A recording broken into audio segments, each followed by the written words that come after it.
Hi. Hi, students. So, remember in class today, we were talking about how we make connections as readers. The first kind of connection is where we make text to self. So, remember this story, this book, Marisol McDonald Doesn't Match, reminds me of my family when I was a little girl because I didn't match because I spoke Spanglish. That means I always mixed English and Spanish like Marisol's family. So, in this connection, I did a text to self because I connected the book with experiences I had, my family, school. So I took a specific example. And then you can also do text to text. This is where you compare two books. And these are two books that we read, Anything is Possible and The Most Magnificent Thing. So these two books are similar because both characters wanted to build or create something, but the other characters didn't believe in them. So in this case, we're comparing two books and two characters from the books. And then text to world is, remember, we connect a book with something that's happened in the real world, like something on TV, a movie, something on the news. So this book that I read, Operation Redwood, it makes me think of a news article I read because it spoke about a company that cut down a redwood tree, just like this article that I read. So the thing is, when we make connections with books, we have connections that are maybe not so detailed, so we call those surface, and that's when something's on the top, like that red ball is on the top. But we want to make connections that are deep. I think in Spanish you say profundo, which is at the bottom. So right there.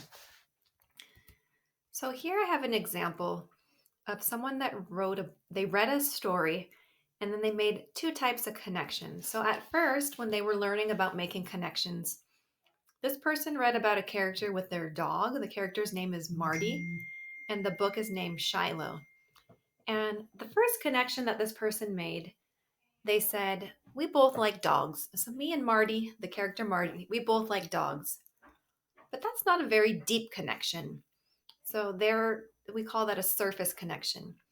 The second example they said is, oh, I can connect with Marty and Shiloh because we both have sisters. So that's a connection that the character had with the book, but that's not a deep connection. That's just what we call like a surface. So then after their teacher described, like, you got to make deep, more detailed connections, they said, I connected with Marty when he said that something hurt inside when he realized that Shiloh, his dog, had been abused. So his dog had been hurt. And then he said, when I see photos of abused or injured dogs, I feel a deep pain in my heart too, and I want to cry. So this character in the book was hurting and was sad because their dog was hurt. And then this boy or girl who wrote this connection said, oh, I also have the same feeling when I see animals that are hurt. So they connected it with their own life, but they gave a lot more details. They talked about their feelings. And then here below, there's another example. So remember, deep connections include details. They talk about a specific part in a text, they connect to a specific part in the text, and they often describe emotions. Okay, so this is a surface connection, it just has one sentence, but a deep connection has many details, talks about a specific part in the book, and then describes emotions. Okay, so I want you to reflect, are we making deep connections? So we read the book today, The Boy Who Cried Wolf. I want you to think about that story. And I want you either to make a text to self connection, a text to the text connection, or a text to world connection.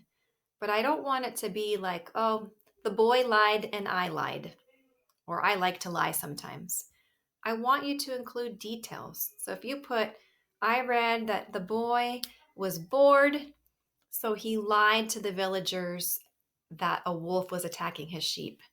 Here, if you're doing a text to self, this reminds me of the time I lied to my sister because I was bored, and just give me the details. So, okay, you're telling me the exact part of the book and what you did. How did you feel? What happened? So be more specific. If it's a text to text, this part of the book reminds me of this book, and then tell me why. Or this part of the book, you give me the specific part of the book, reminds me of something I saw on TV or reminds me of a movie I watched. So I want you today to try to make deeper connections. Okay, so this will be on Seesaw, and I look